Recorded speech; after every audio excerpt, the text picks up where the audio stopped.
It was Colombia that ultimately blinked on the impasse of the White House over receiving Colombians who return as deportees from the U.S.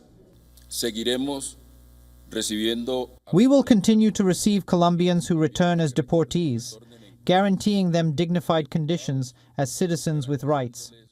Las condiciones dignas como ciudadanos sujetos de derechos. Colombia's foreign minister and other officials will be traveling to Washington soon to hold talks and follow up on U.S.-Colombia agreements. The crisis on additional tariffs and the war of words over deportation has been cleared up, at least on the face of it. The White House put it differently. A White House statement said Colombia had agreed to unrestricted acceptance of all illegal aliens from Colombia returned from the U.S., including on U.S. military aircraft. The use of the term illegal aliens by the White House is a first for deportees. The White House release added, today's events make clear to the world that America is respected again. The Trump administration said that there will be targeted immigration enforcement actions. In an interview with ABC, the White House border czar said that more arrests are expected in the coming weeks. But you're going to see the number steadily increase, the number of arrests nationwide as we open up the aperture. Right now it's concentrating on public safety threats, national security threats. That's a smaller population. So we're going to do this on priority basis, as President Trump's promised, but as that aperture opens, there'll be more arrests nationwide. The U.S. military has checkered history of intervention in Latin America and Mexico. The countries have routinely accepted U.S. chartered deportation flights but appeared to draw a line on the use of a military aircraft. Colombia and Brazil have also condemned the conditions in which deportees were returned, including the use of handcuffs. Last week, Mexico refused to accept a deportation flight for the first time in decades. The country refused an Air Force C-17 deportation flight on Thursday. Mexico's foreign ministry issued a statement saying it maintains a very great relationship with the U.S., but will only accept the arrival of Mexican nationals for repatriation. The refusal underscores the sensitive nature of the issue, especially in the context of Trump relaunching the Make in Mexico policy. The decision could also have broader implications for the handling of migration issues in the region. The deportation issue has prompted the community of Latin American and Caribbean states to call an urgent extraordinary meeting of presidents and heads of state of countries of the grouping on Thursday. The agenda will include migration as well as Latin American and Caribbean unity. Are there signals of a pushback against Trump and the U.S. on deportation of migrants? The issue is likely far from over just yet.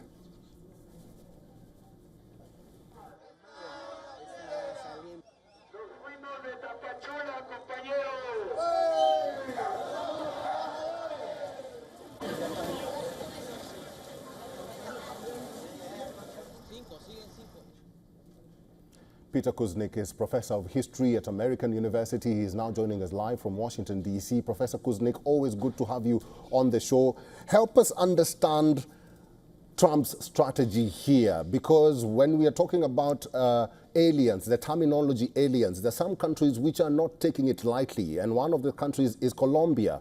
We had Mexico, or the Mexican authorities, returning the immigrant flight back to the U.S., but nothing happened. Now, Trump has issued threats to Colombia. What's different here?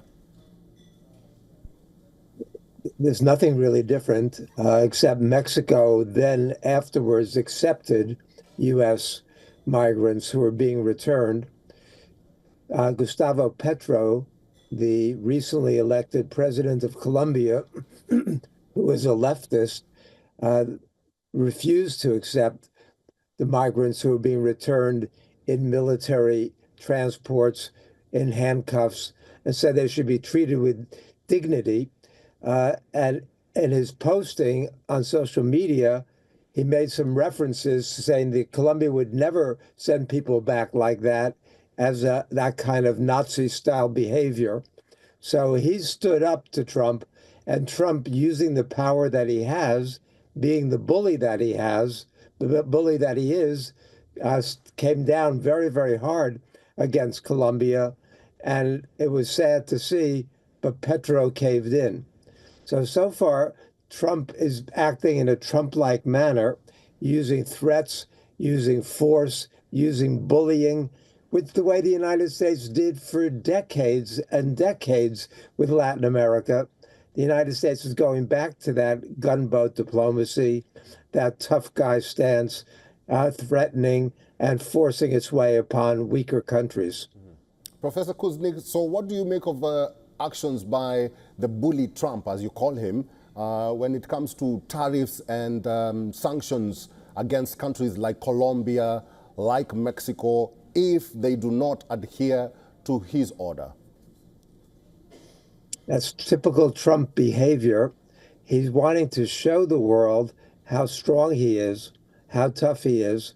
If you look at the way people are being rounded up in the United States, they're creating an atmosphere of fear, of panic. People are hiding. They don't know what's going to happen next. And so people are scared. Trump has already, in 1 week, made this such an ugly country again. I mean, people did not vote for this degree of ugliness, cruelty, vindictiveness, but this is what they're getting. So people have to learn that elections have consequences. When we look at the 80 million or so registered voters who did not turn out to vote in this last election, people have to be more responsible. And the thing with Trump, he said this openly, what he was going to do. The American people didn't believe it, that this degree of ugliness would happen so quickly, but it's happening. And people should have known, and they should have responded in advance rather than allow this to get to this point. Mr. Kuznik, with all fairness, the elections are over. Everything has been done. It is what it is. The president has his orders, and he maintains that he doesn't want to go back on what he has signed as an executive order. Where does that leave America in the long run? I think the United States is going to be increasingly isolated. The world is not going to put up with Trump's behavior. I mean, look at the situation with India. The third largest group of undocumented migrants in the U.S. is from India, approximately 700,000 from India. So how is India going to respond if Trump starts shipping back tens of thousands of Indians? Trump, instead of making this a kinder, gentler, more compassionate world, we look at his behavior and it's making it a crueler, more vindictive world. So I don't think that's going to put the United States in a very, very good position. Countries might be fearful of the United States, but they're not going to respect or like the United States. And so maybe it's going to work because Trump did run on curbing illegal immigration, as Biden finally woke up and began to do in the last year or the last months of the Biden presidency. So we don't have an emergency anymore, but Trump is declaring it an emergency so that he can use the U.S. Army and other means in order to round people up. He said that he wants each ICE office to arrest 75 people a day. Well, there are 400 ICE offices. So if they each arrest 75 people a day on average, we're talking about 30,000 people a day being rounded up and shipped out of the United States. Number one, it's going to cost.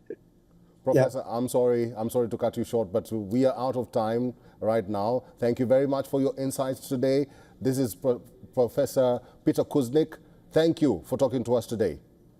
My pleasure, always.